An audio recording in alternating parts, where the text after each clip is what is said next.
Hi, I'm Debbie Georgatos. Welcome to my show, America, Can We Talk?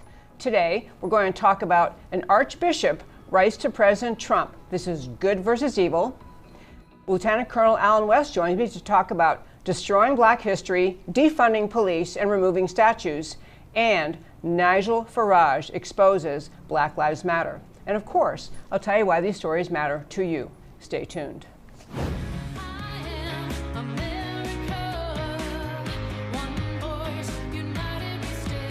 Debbie Georgatos, host of America Can We Talk, is an author, attorney, and political analyst whose mission is to inspire the American political conversation about preserving liberty in the best country on earth. And hello again, and welcome to America Can We Talk, and to today's First Five. I'm Debbie Georgatos. Many of you may have seen this letter that was sent by an Archbishop to President Trump. This is Archbishop Carlo Maria Vigano, and he wrote a letter to President Trump, made it public, and it's a really great thing. I'm not going to read the whole letter, but you can read it on our website, americacanwetalk.org. On the home page, under shows, drop down list of links, you can read this letter. I urge you to do that. The beauty of it is, this is a gentleman, an archbishop, who previously served as the Apostolic Nuncio to the United States of America. He is currently, and again, Carlo Maria Vigano, currently titular Archbishop of Ulpania, and the letter is essentially taking the whole battle of America, all the political turmoil we're facing, kind of up to the 50,000 foot level, or maybe even say to the heavenly level. He's basically saying what we are facing in this country is flat out a battle between good and evil, and not just in this country, but around the world. Later in the show, we'll talk briefly about what Nigel Farage had to say about the amazing protests happening over in his country. But this Archbishop wrote this letter, and I want to read just a portion of it and talk about why I think it is so valuable. He's just said basically, in recent months, we've been witnessing the formation of two opposing sides that I would call biblical: the children of light and the children of darkness. The children of light constitute the most conspicuous part of humanity, while the children of darkness represent an absolute minority. Yet the former are the object of a sort of discrimination which places them in a situation of moral inferiority with respect to their adversaries. He says, to summarize his point about how these things work out in America, in an apparently inexplicable way, the good are held hostage by the wicked and by those who help them, either out of self-interest and fearfulness. He talks about the biblical nature, the idea of clear separation between the offspring of the woman, the offspring of the serpent. On the one hand, those who have 1,000 defects and weaknesses, but they're motivated by the desire to do good, to raise a family, to engage in work, to give prosperity to their homeland, to help the needy, and in obedience to the law of God, to merit the kingdom of heaven. On the other hand, says he, there are those who serve themselves, who do not hold any moral principles, who want to demolish the family and the nation, exploit workers to make themselves unduly wealthy, foment internal divisions and wars, and accumulate power and money. For them, the fallacious illusion of temporal well-being will one day, if they do not repent, yield to the terrible fate that awaits them far from God in eternal damnation. But he gets down to talking about the biblical perspective and down to America. He says, in society, Mr. President, these two opposing realities coexist as eternal enemies, just as God and Satan are eternal enemies. And so he goes on to explain, it runs through some of the things happening in America and applies this idea, get up to the big picture. We're talking about good versus evil in this country. He gives as examples, the way America responded to the virus, but the other one I want to read because I want to make a couple comments and keep this within the more or less first five.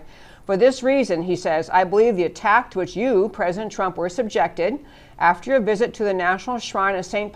John Paul II is part of the orchestrated media narrative which seeks not to fight racism and bring social order, but to aggravate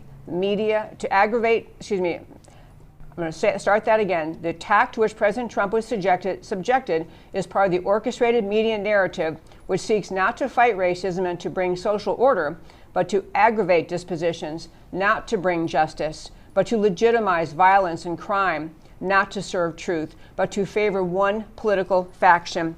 And I'm telling you all this because I really want you to understand that this was a very profound letter sent to President Trump by an observer not even living in America. And he closes it out by saying the American people are mature. We've now understood how much the mainstream media does not want to spread the truth, but seeks to silence and distort it, spreading the lie that is useful for their purpose, for the purposes of their master. So this gentleman is speaking up, talking about the big battle in America being far more than just one political party versus another, or the battles coming out of a narrow set of issues, but the larger battle between the children of light and the children of darkness. And I want to say about that, I would love to see in America more leaders, more people at the national level, more leaders speaking out about the many divisions we have in this country, not just the riots that arose out of the Minneapolis, that actually are not in any way tied to the Minneapolis incident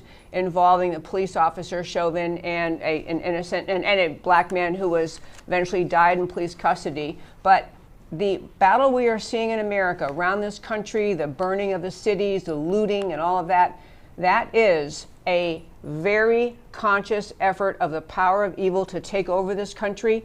It is funded by sources that are not simply sympathetic individual Americans concerned about the justice system and wanting to make changes in the justice system.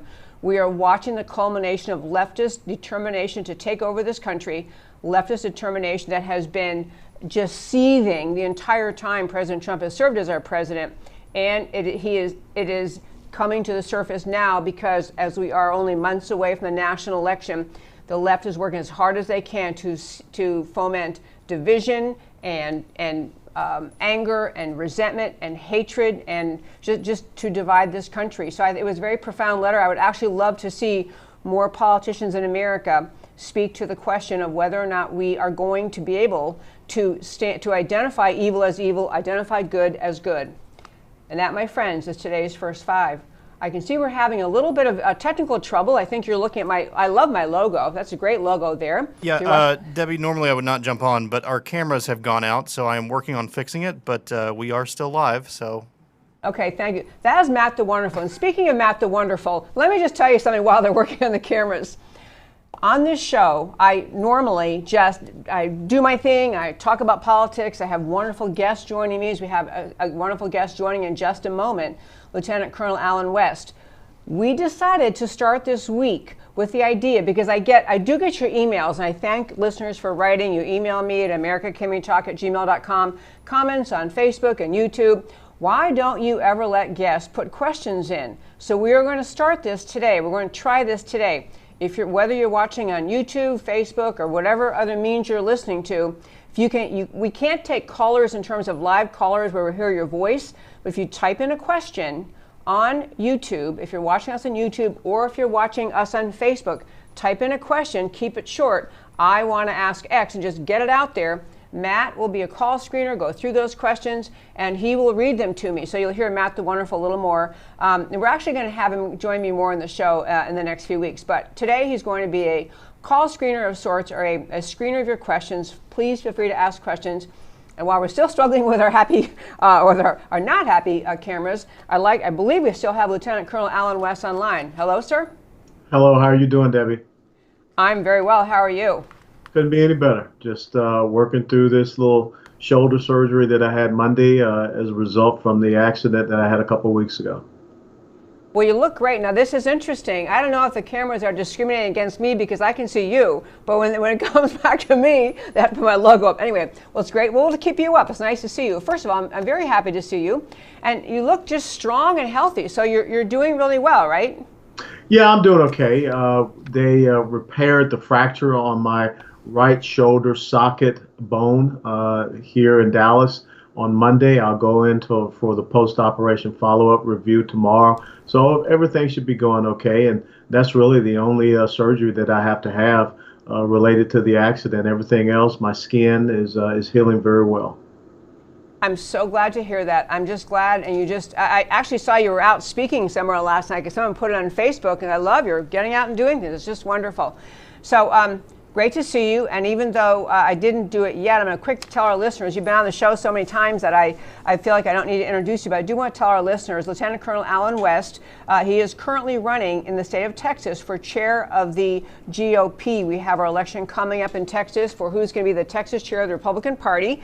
He's running for that, but by way of brief background, he was commissioned to the ROTC at the University of Tennessee as a second lieutenant back in 1982. He has served our country in the military for 22 years, essentially. He participated in Operation Desert Shield, Operation Desert Storm. He's had all sorts of specialized training, later airborne and jump master training at Fort Benning. His first assignment was an airborne infantry company fire support team leader. He has served our country in battle, and he's also won numerous awards I want to be sure and give him credit for. I feel like sometimes we have him on so often, I just jump into our topics. So I want to tell you a few other things about what he has deservedly been awarded. He's been given the Bronze Star, the Meritorious Service Medal, 3 Oak Leaf Clusters, the Army Commendation Medal, 3 Oak Leaf Clusters, 1 Valor Device Army Achievement Medal, many other awards for really a man who has dedicated his life to serving our country and comes from a military family you're about to hear in a moment. So very grateful he's here with us today. Also served in the United States Congress as a Republican from Florida, and now he's here in the great state of Texas. So Lieutenant Colonel Alan West, you put up something I'd just love to have you tell our listeners about it. I think it was an Instagram video, but you were talking about the rioters in Boston, and they actually attacked, as they were rampaging through and destroying everything in sight, they actually also attacked a statues and memorials during a protest last Sunday and in Boston. And one of those was actually dedicated to African American soldiers. Can you just tell our listeners what that statue that was at least desecrated, what that meant to you? Well, it meant the world to me. And for those of you that ever saw the movie Glory, it was about the history of the first African American soldiers to wear the uniform of the United States of America and fight for liberty and freedom here, organized unit. And that was the 54th Massachusetts Regiment, commanded by Robert Gould Shaw of Massachusetts. And it's a very touching story because the ability for me to later on in life be a lieutenant colonel in the United States Army, the ability for my father to serve, my older brother to serve, my nephew to serve, my father-in-law to serve, all came because of the service and sacrifices of these men who were formerly slaves and some freed men who decided that they wanted to stand up and fight alongside America to make sure that we lived up to the promises of the Declaration of Independence. And so to have these, these thugs, these looters, these rioters go and desecrate that incredible memorial to the 54th Massachusetts there in Boston, that really struck a nerve with me. And, when you hear people talk about all this Black Lives Matter, well, then why would they go out and destroy a monument that was dedicated to the memory of the first black men who served this country in uniform? Absolutely. I actually will tell you that I did become aware that there was just horrific damage in that park in Boston. 16 statues and memorials damaged in protest there by the supposed Black Lives Matter, the people who allegedly care very, very much about Black lives. That's why they're out there protesting.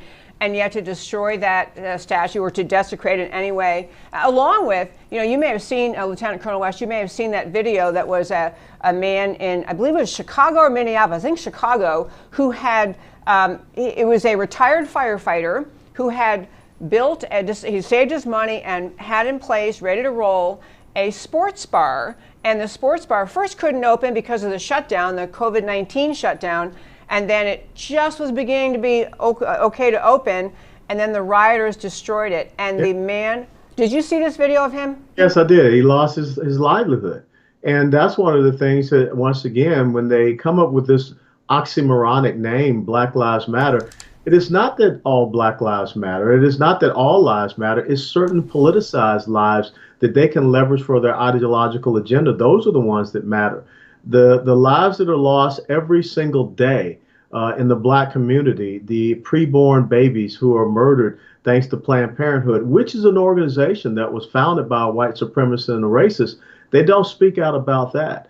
This past weekend, if I'm correct, they had 18 deaths by way of shootings in the south side of Chicago. I have never seen Black Lives Matter come out and protests about the black on black crime that we see happening in Chicago, Baltimore, Detroit, even here in Dallas, or all across the entire globe. I mean, the United States of America.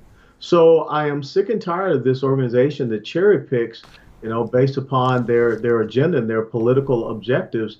And really, Debbie, when you think about it, this country was united in seeing that video of the murder of George Floyd.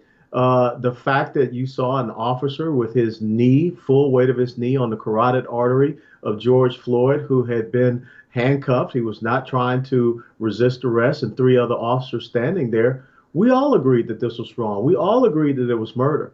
But then all of a sudden you interject groups like Antifa and Black Lives Matter, who are radical leftist groups, and then they are the ones that are the cause of the division and the divisiveness that we have seen just recently in the past weeks or so. I actually have commented about that several times on the show, that there's no one in America who watched what happened in Minneapolis, who watched what that officer Chauvin did to George Floyd, watched. He obviously, as you say, wasn't resisting, wasn't trying to go anywhere, and reacted with confirmation, yeah, that looks like an appropriate police action. Everyone was outraged. And actually there were beautiful, genuine protests about conduct toward police around the country, including right here in Texas. I don't know if you noticed, up in Collin County, just north of where we are in Dallas County, there was a prayer vigil held by Collin County citizens, black, white, everybody else, who came together, and I believe in front of the Collin County courthouse, but wherever it was, large public area, and just to pray about our nation, to pray for unity, to pray for healing, to pray for the idea that we have to have a better and higher sense of justice. We want justice for George Floyd's family. We want those officers held accountable. There's a very right and noble reaction among many Americans to what happened. What we're watching Black Lives Matter do and Antifa do in the cities around this country has nothing to do with George Floyd. No, it has absolutely nothing to do with it. It goes right back to that mantra of Rahm Emanuel when he said, never let a good crisis go to waste. And so what they're doing is looking at an opportunity to push another one of their agenda points, which is to now, they say, defund the police. We've already been through the defund the ICE, the Immigration Customs Enforcement Agency, which tries to make sure that we have, legal citizens here on our streets in the United States of America and protects them. But now they want not to even have the rule of law and law enforcement or officers here. Look, the fact that the city council in Minneapolis, Minnesota voted to disband their police department, that should be very disconcerting to everyone, because who is going to replace them? Some leftist group that believes that they can make the decisions about what safety and security is supposed to be. And then on top of that, Debbie, you continually hear from the left that they want to undermine and erode our Second Amendment rights. Michael Bloomberg and his Every Town for Gun Safety and Moms Demand Action, they're already spending money here in the state of Texas to try to get gun control candidates in Congress and also in the Texas State House. So when you pull all these things together, you see a wholehearted strategic endeavor that they have used the passing, the death, the murder of George Floyd to just advance their agenda. At Minneapolis, they had whatever, she's the chairwoman or the president of the Minneapolis City Council, being interviewed by Allison Camerata on CNN, and Allison Camerata said to her, well, what should I do if we defund the police? What do you do when you hear someone breaking in? Someone's breaking into your apartment or your home. What do you do? And the shortened answer of the Minneapolis City Council person was something about, your question comes from a place of privilege. Yes. As though it's a privileged assumption that you work hard, pay taxes, and one thing is for police, but you don't have any protection. Yeah, it's amazing to me that all of a sudden they are saying that the desire to have safety and security, one of the things that says in our preamble to our Constitution, domestic tranquility, is now an item of white privilege. I want to be able to live in a safe and secure neighborhood. And I understand that I can't carry a police officer on my hip, so I do the necessary things to make sure that I can protect myself and my family and my property. But now all of a sudden you have people that don't believe and understand that your life, your liberty, your pursuit of happiness, your property, those are things that are supposed to be protected. And really the social contract that we have between us as individual sovereign citizens and the government is to protect us and is to make sure that we can be safe and secure and not have to worry about, the thieves and robbers and things of this nature. So what happens at the University of Minnesota when all of a sudden a co-ed is walking home and she is assaulted? Who is she going to call? I couldn't agree more. And, actually related to that point, I thought, if you live in Minneapolis and you are law abiding, but you recognize you may be a victim of crime, one thing you're going to think about is, I think I'm going to get a gun. I didn't used to be a gun person, but if the police aren't going to be here, I want to have a gun.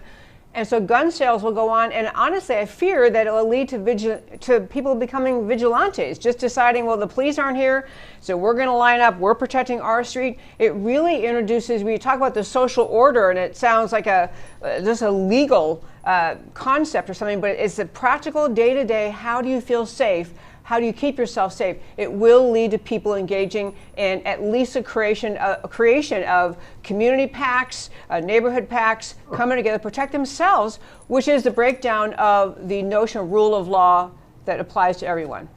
And the social order and the social contract. If you saw just this past weekend up in Coeur d'Alene, Idaho, where Antifa said that they were going to come into Coeur d'Alene and they were going to set it on fire, you can see the pictures of hundreds of citizens there, who came out with their weapons. Yeah. And made sure that they were going to protect the city of Coeur d'Alene. And so that is what you're going to see more of. And I don't think that's what we want to have. But when you allow the rule of the mob to overtake the rule of law, then this is what we descend into. Absolutely. I'm sure you've seen the stories also about Seattle. I want to turn our attention to Seattle because Antifa has really co-opted a significant area of Seattle and said, basically, we run this place now. We're in charge. We make the rules, and they're trying to keep the police out, very much like things you and I have talked about in the past, and no-go zones in places in Europe. But the attitude of the mayor, the response of the mayor to this conduct, and literally the Antifa people are putting up barriers, physical barriers like police might use if a road was closed off, barriers to keep police out, claiming they're in charge there. And the mayor has been very gentle and tender and deferential to the Antifa people. I just want to ask you, I don't want us to get to more and more violence. I'd like to find resolution, but I don't think surrendering to it or tolerating it is the answer. But what is your thought? Well, you cannot compromise, appease, negotiate, or acquiesce to the mob. And that's exactly what we see happening. We don't want to get to the point where we have a mobocracy here in the United States of America. And the sad thing is when you looked at the mayor of Minneapolis and his walk of shame as he left that Antifa, protest rally where they demanded that he get rid of the police. When you look at the mayor in Seattle, if we don't have elected officials that have the intestinal fortitude to stand up against what President Trump has declared a domestic terrorist organization, then, shame on them. And I think it is so important for the president at the federal level. We need to start looking at the funding for this organization. We need to start looking at the leadership of this organization, and you've got to start getting them off the streets. Absolutely true. I noticed in this article related to Seattle situation that in addition to having blocked off this area and claiming they're in charge, they actually have signs up listing the demands they have. One of those is, of course, defund the police. An absurdity. I did actually look at some polling. It's even a massive majority of Democrats say they don't want any defunding of the police. Majority Democrats, certainly Republicans, don't want defunding of the police. So it's a politically unpopular thing. But anyway, they're demanding that. Also demanding no protesters be prosecuted for any property destruction. So does that kind of thing seem like a logical deal to make with them? No, that's not a logical deal to make with them whatsoever. For them to force upon anyone to say that if we go in and destroy property, we should not be prosecuted for that. No, that is against the rule of law. That is against every semblance of normalcy. That is against our domestic tranquility that is in the preamble of the Constitution of the United States of America.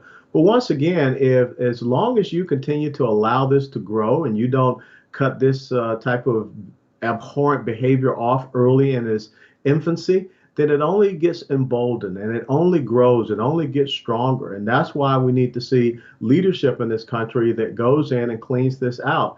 And, as we go forward into the November 2020 elections, this is going to be very hard for Democrat candidates to Either you're going to stand with a domestic terrorist organization who, I will be very honest, reminds me of the brown shirts, the SA from the Yes. early days of Nazi Germany. So if you're going to stand with that, or are you going to stand with the rule of law in the United States of America? So I think that you're seeing an implosion within today's Democrat Party. I do too. I don't know if Matt was signaling me. We're a little bit jerry-rigged here. We have a question?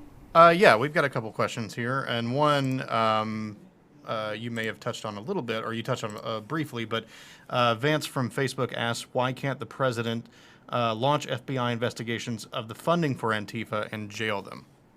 Well, it's not just the FBI. You have a subcommittee, a sub-agency in the Department of Treasury that deals with terrorist groups and terrorist financing here in the United States of America. And so they can very easily start conducting investigations and looking and tracing this money and start freezing accounts. And like I said, I mean, when you look at what is happening, they are going on Facebook, Twitter, all of these social media platforms, and they're using it to organize themselves and conduct rallies. And we need to talk to Mark Zuckerberg and also Jack Dorsey and these other social media moguls, these tech moguls, and say, which side are you on? Are you going to stand on the side of a domestic terrorist organization, these radicals, or are you going to stand on the side of the rule of law? Because if you stand on their side and you allow them to use those platforms to issue their orders, their plans and things of this nature, then you're going to be culpable as well, and you can have your accounts frozen. Amen. Love that answer. Love that answer. Matt, you had another question? Yeah, we've got another one here from Joanna on YouTube. This might be a little fun one. She says, Colonel West, which is harder, being in the military or being a Republican? Well, you know what? The thing is, being in the military, there's nothing hard about either one, because I think that it's all about your principles and values. I took an oath to support and defend the Constitution of the United States of America against all enemies, foreign and domestic, and to bear true faith and allegiance to the same.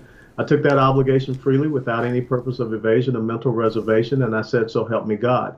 And as I said, I'm third of 4 generations of combat veterans that took that oath, to include my father-in-law, who is buried in Arlington National Cemetery. My dad's buried in Marietta National Cemetery.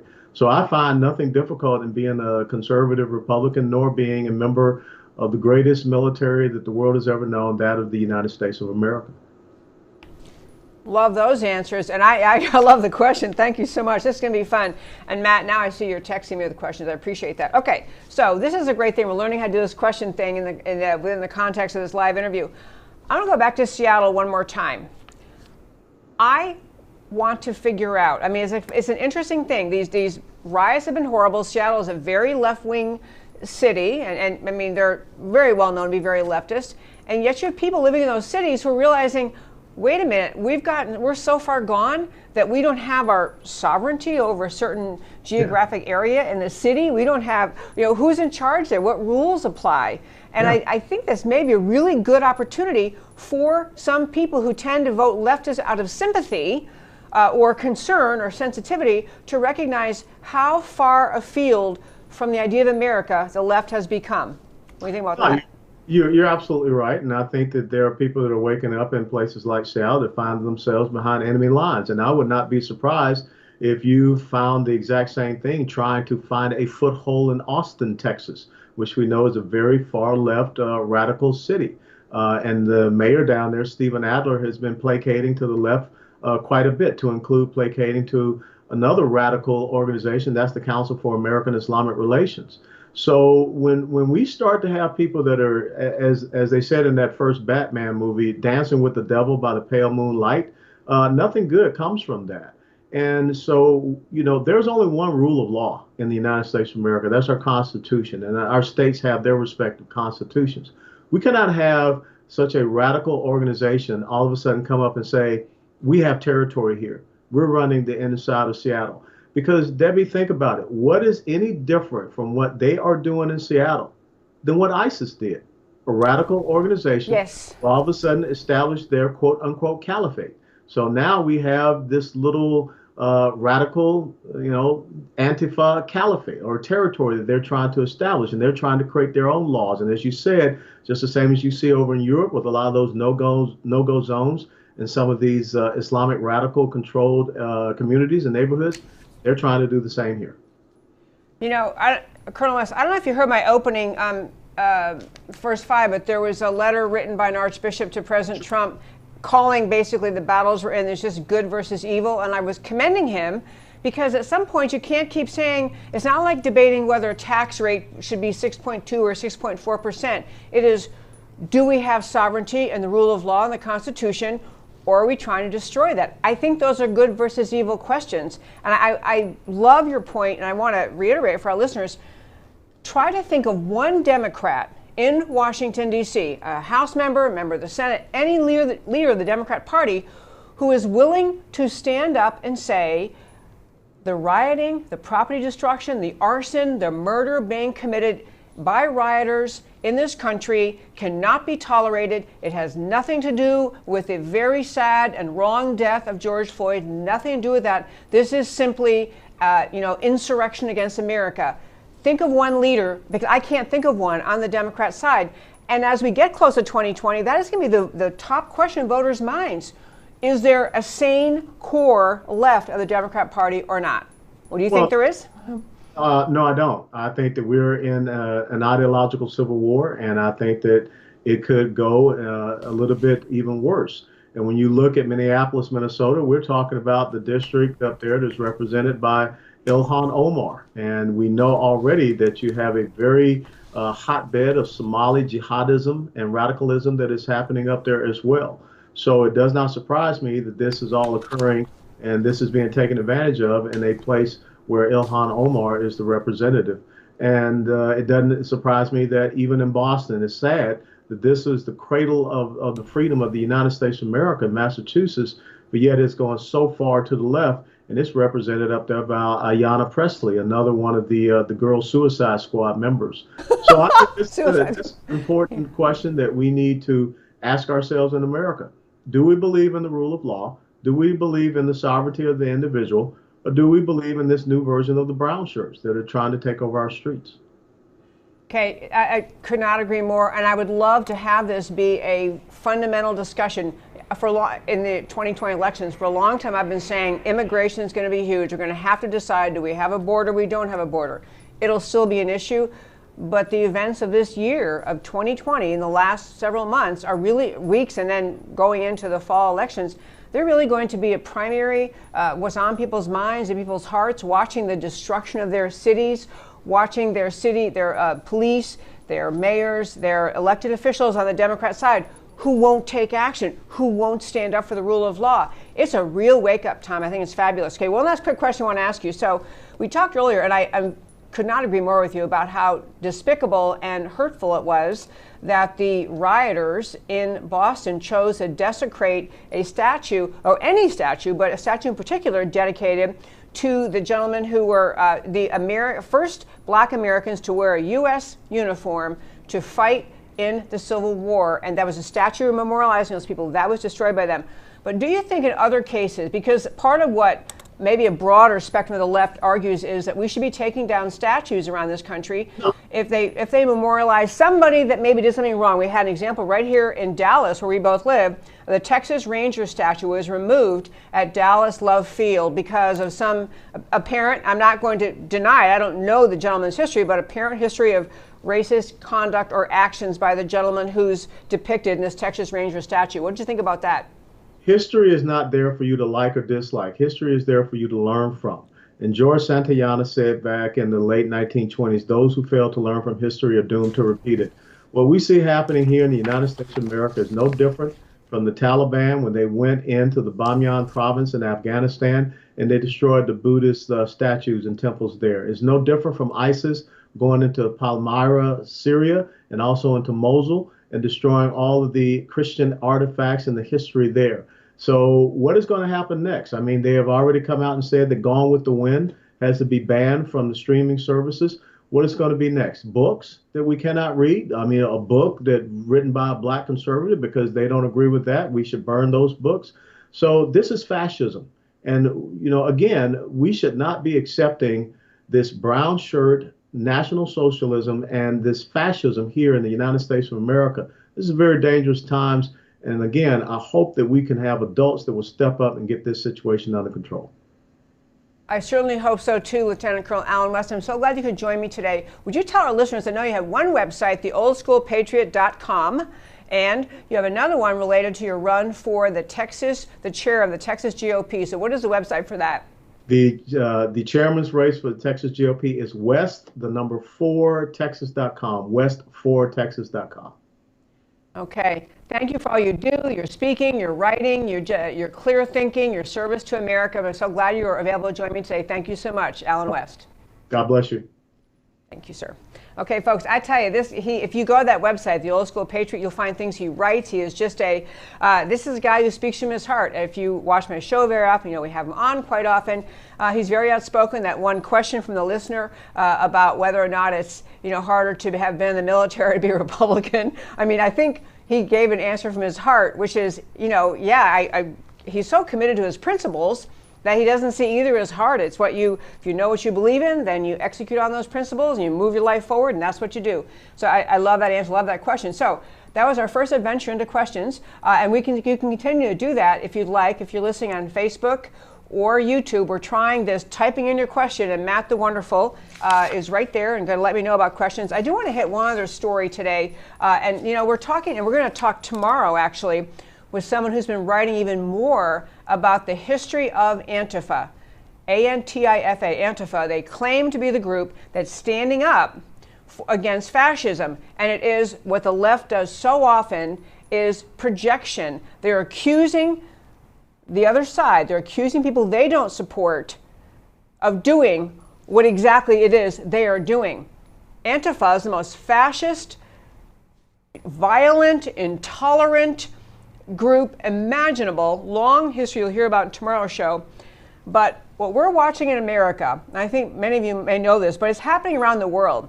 The fights not just about memorials dedicated to the death of George Floyd, which was clearly wrong at the hands of an officer in Minneapolis, Officer Chauvin, who's now been charged with murder.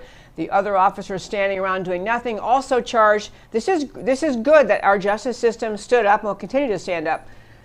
But it's vital for all of us to understand as we move on through 2020.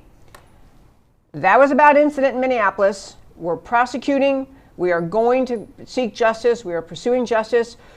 We have other times when incidents have occurred that were wrong. We have in our country, we have our state. Prosecutors go after police officers, investigate, prosecute. We have at the federal level sometimes.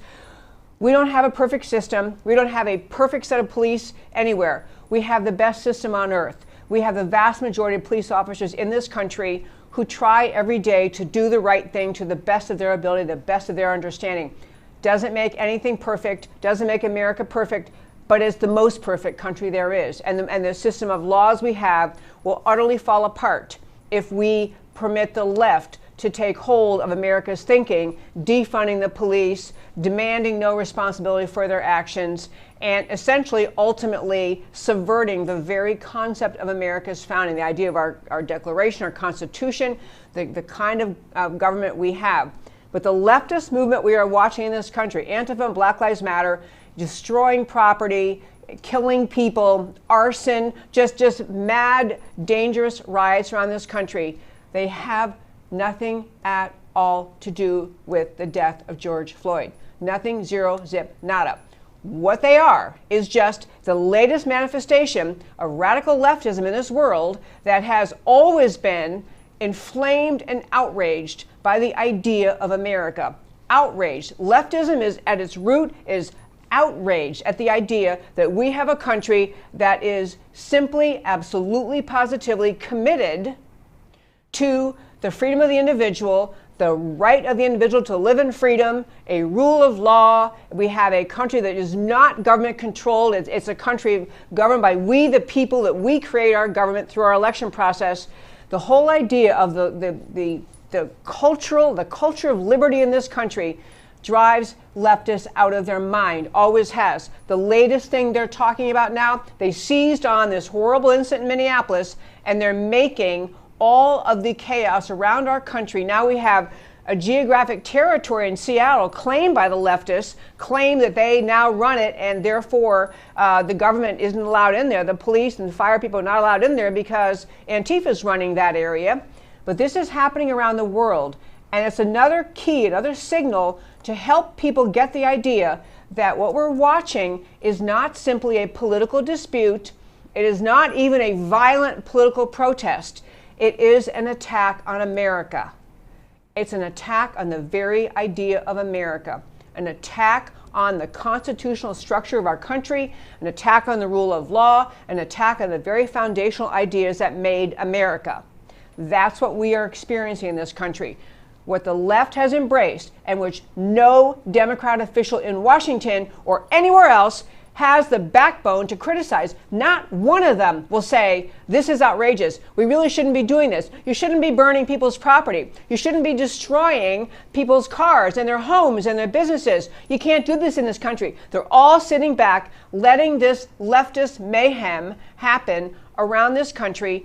And what we are watching, again, it's not a political dispute or even a violent political disagreement. It's an attack on the idea of America internally in this country. This is a Marxist, communist attack. A Marxist-funded, socialist-funded, communist-funded attack on this country. We'll learn tomorrow's show more about what Antifa is, who funds it, what their mission is. Black Lives Matter. Read their own website. Read it for yourself. A Marxist organization. So that's the battle we're in. It is a worldwide battle. It's not just in America. Around the world, you have leftists newly invigorated, newly excited that the one bastion of liberty that is America, the one strongest holdout for the idea of liberty, the strongest holdout for the idea that the individual has the right to live in freedom. The individual has a God-given right to live in freedom, for a God-given right to life, liberty, and pursuit of happiness. That's the promise of America. That kind of promise drives leftists out of their minds. They hate the idea that individuals like you and me and every other American believe that we have the right to live in freedom. So the leftists around this world, long before George Floyd had his encounter with Officer Chauvin in Minneapolis, these people have been agitating for decades to fight against the idea of America. They've just seized on this incident as another way to another justification for their violence or hatred of America. They're stirring up ignorant people, stirring up ignorant masses to get behind them, to support what they're doing. They're not trying to bring order. They're not trying to bring peace. They're not trying to bring equality. They're not trying to bring justice. They're trying to destroy America. These groups, Antifa, Black Lives Matter, the whole lot of them on the left, are not in the slightest committed to the idea of America. So on to Nigel Farage. I want to tell you about him. Nigel Farage did a long video, and on our website, americacanwetalk.org, you can go to the homepage, and under shows, drop down list of links, I linked this article, and in the article you can get to his video. But the short of it is, Nigel Farage is describing what's happening in England in response, allegedly in response to the George Floyd's death in Minneapolis. So in London, there are attacks on the statue of Winston Churchill, calling him, he was a racist. In fact, there's a slogans written on the statutes, ACAB. ACAB. All cops are the B word, BA word. I don't like to swear on my show, but you can fill in the blank. You have people who hate freedom, who hate the symbol of freedom. Churchill, the symbol of freedom in Britain, for standing up against the evils of Nazism. His statue being desecrated, him being called a racist. You have utter chaos in the streets in England, all allegedly based on this incident in George Floyd in Minneapolis, and none of it has anything to do with George Floyd. It is just the latest story these radical leftists found to pounce on. I meant to mention something else about back to the effort in Seattle, where you have Antifa's taken over it's 500 homes in an area. Antifa's taking it over, and among the demands, beside defund the police, no prosecution for all of these rioters, they're putting out there defund the police because, they say, because capitalism is racist. Stop and think about the complete, ideological idiocy of that statement. Capitalism is racist, and so they are very much the socialist, Marxist, communist entity fighting against capitalism, using as an excuse the George Floyd incident. But back to England, I'll tell you one other thing. There were many, many great statements that Farage made in his remarks. He talked about the main agenda of this movement happening all over England too, the defunding of the police force to effectively close down the established police force in the United States of America, and that's what the key activists in his country want to do also. They're aiming, this is Nigel Farage explaining the Black Lives Matter Antifa protest in England, saying they're aiming at a radical redistribution of wealth. They're hinting at assets being taken from private companies and put into the hand of the workers. I mean, this is just like 1917, Lenin's manifesto, which led to the communist revolution in Russia. This is, I tell you this because I really want to have you inflamed and ready to speak up when you hear sympathy expressed for Antifa or Black Lives Matter, or some people trying to say, oh no, they're just trying to help. They're just trying to, just trying to look out for people in this country who are mistreated. No. Those groups and others are communist, Marxist, socialist, leftist, destroy America, destroy freedom groups. You have to talk about them that way. You have to tell your friends who they are. Do not get drawn in by them just because of the horrible incident involving George Floyd in Minneapolis. Rational people are outraged by what happened in Minneapolis, want those officers prosecuted, and they're equally outraged by the leftist demands to try to destroy this country as a result of what happened in Minneapolis. Make no mistake, what we are watching in this country, in Seattle and every big city around the country, including Dallas, is the absolute abject determination to destroy America as founded, to destroy freedom, to destroy the whole concept of living in a free country. These are Marxist, communist, leftists who have been funded by George Soros, who, by the way, Nigel Farage points that out to George Soros, funding these crazy people, and talking about the idea that they are hell-bent on using, this is Nigel Farage, hell-bent on changing society, and they're using violence and anarchy to do so. I can't urge you strongly enough to recognize, do not get drawn in by one little person's story. Do not get drawn in by one little story about a neighborhood and some incident there that wasn't quite right. Yes, we always have to try to make our police forces better and better and better. We have to work better as a society, make ourselves a more perfect union, try better to understand each other. All that's great. You got to understand, you can believe in those things, but you must, unless you want to live in a totalitarian society, you must recognize what Black Lives Matter, Antifa, and the American left and George Soros are all about these days. No one on the Democrat Party, no one on the left will even condemn these people as they work to destroy America. That ought to tell you something. And my friends, as I try to do at the close of every show, is tell you why the stories we talked about today matter to you. And so we'll start today. We started out with Archbishop wrote a letter to President Trump. It's about good versus evil. Archbishop Georgatos' open letter to President Trump is a must read. Americans must not get lost in the trees of incidents here and there. We must all see the forest. The Western world, especially America, is facing an all-out radical leftist, communist, totalitarian assault from within, and it is fundamentally about good versus evil. This is not about helping Black Americans. It's not about revising policing procedures. It's not about fixing an economic system that 3 months ago, remind you, 3 months ago, was the envy of the world, including best unemployment numbers for every category of identity politics in America. It's about taking down America under the Constitution, and American patriots must resist, fight back, and win. And Lieutenant Colonel Alan West joining us on Destroying Black History. Rioters in Massachusetts destroyed a memorial to the Massachusetts 54th Regiment. The 54th is an all-black regiment of escaped slaves that fought for the North in the Civil War. Coolest dang thing. If any monument affirms the honorable history of Black Americans, it's a monument to an entire Army regiment that said Black lives were worth giving up in the service of preserving America as a land of the free. This tells you all you need to know. The rioters are not about serving the cause of helping Blacks. They're not about serving the cause of American freedom. The rioters are about destroying America as founded while leveraging the cry of racism to do it. Americans must see what is attacking their country and resist. And finally, Nigel Farage exposes Black Lives Matter. It was a great speech, by the way. You really should read it at our website. UK Conservative leader Nigel Farage sees the reality better than the Prime Minister Boris Johnson. That's true. Didn't get off on him today, but that's right. UK rioters are defacing statues of Winston Churchill because of George Floyd's death.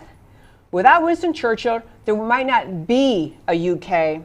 Hard, abundant data in the UK and the USA both completely debunk the claim of systemic racism.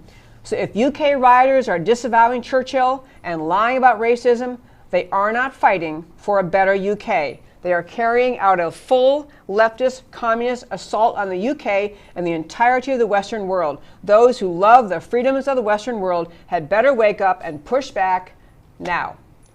And that, my very fine friends, is America Can We Talk for today. Thank you so much for tuning in every Monday through Thursday, 3 p.m. Central Time, to America Can We Talk, where I always talk truth about America because America matters. And I'll talk to you next time.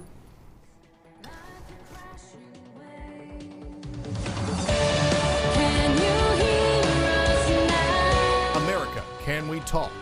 Truth about America.